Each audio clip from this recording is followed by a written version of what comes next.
వనపర్తి నుంచి ఒక cutter Hindu auto నడపనికి city వచ్చిండు. ఆటో కూడా నడుపుతుండు. దాదాపు హైదరాబాద్ సిటీ, సికింద్రాబాద్ సిటీలో.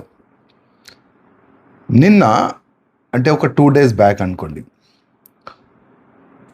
ఆటో బ్యాక్ సైడు మన హిందూ ఒక మంచి స్లోగన్ రాసుకుండు.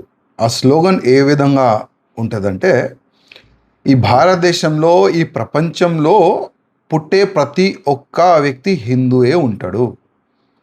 మతం మారిన వ్యక్తి ఆయన అయ్యాని మార్చినట్టే ఆ విధంగా ఆయన స్లోగన్ రాసిండు, జై శ్రీరామ్ రాసిండు. దీంట్లో తప్పు ఏమున్నది? కానీ కొంతమంది ముస్లింలు ఆ స్లోగన్ని చూసి ఆయనకి ఆపి ఆర్గ్యుమెంట్ చేసినారు, ఆయనకి కొట్టనికి పోయినారు, ఆయనకి తిట్టినారు కూడా. మరియు అత్తాపూర్ పోలీస్ స్టేషన్లో కంప్లైంట్ కూడా ఇచ్చినారు ఆ ఆటో వ్యక్తి పైన. ఆటో వ్యక్తి పైన కంప్లైంట్ ఇచ్చిన తర్వాత ఆ అత్తాపూర్ పోలీస్ స్టేషన్లో ఉన్న సబ్ ఇన్స్పెక్టర్ ఆ ఆటోడికి ఫోన్ చేస్తాడు. నువ్వు ఎవరు, ఎక్కడుంటావు, ఏం రాసుకున్నావు ఆటో బ్యాక్ సైడ్ నీకు తెలుసా అని క్వశ్చన్ అడుగుతుండు. కానీ మన హిందూ అన్నాగా మాట్లాడుతుండం. చెప్పండి అన్న, ఏమైందన్నా, ఏం తప్పు రాసినా చెప్పండి అన్న అని ఆ విధంగా మాట్లాడితే ఆ సబ్ ఇన్స్పెక్టర్ నీ అన్నా కాదు, నేను సబ్ ఇన్స్పెక్టర్ ఆయన పోజ్ కొడుతుండు. గతంలో ఫ్రెండ్లీ పోలీస్ అని ఒక స్లోగన్ తీసుకొని వచ్చినారు పోలీస్ అధికారులే. ఫ్రెండ్లీ పోలీస్ అంటే మంచి పదాలు వాడవచ్చు, కానీ సబ్ ఇన్స్పెక్టర్కి అన్న ఆ పదం నచ్చలే. ఈయన హిందూ ఉన్నాడా, క్రిస్టియన్ ఉన్నాడా, ముస్లిం ఉన్నాడా తెలియదు. కానీ ఆ విధంగా ఆయన మన హిందూ ఆటోడికి జవాబు ఇచ్చిండు. ఓకే, అయిపోయింది.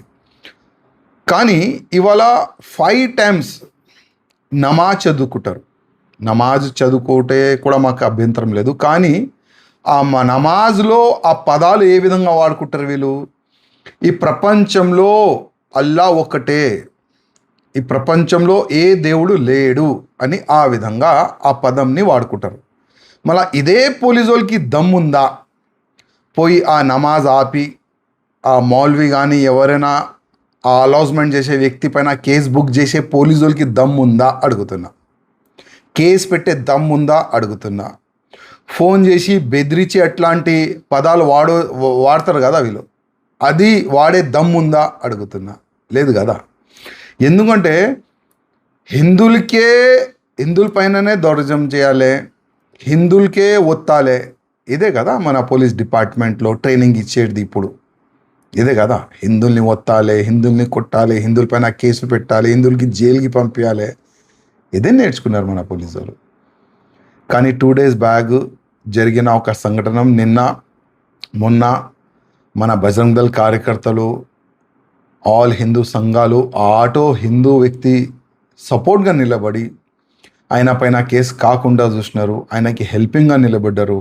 ఆల్ హిందూ సంఘాలకి నా హృదయపూర్వకంగా ధన్యవాదం. అదేవిధంగా పోలీస్ కమిషనర్ డీజీపీ గారికి నా ఒక నివేదిక. స్లోగన్ ఏం రాసిండి, ఏంది దానికి అర్థం చేసుకొని ఈ సబ్ ఇన్స్పెక్టర్ పైన యాక్షన్ తీసుకోండి. మీరు ఆ ఆటో వ్యక్తిని ఆపే ఆ వ్యక్తులు పైన మీరు యాక్షన్ తీసుకుంటారా? చూద్దాం.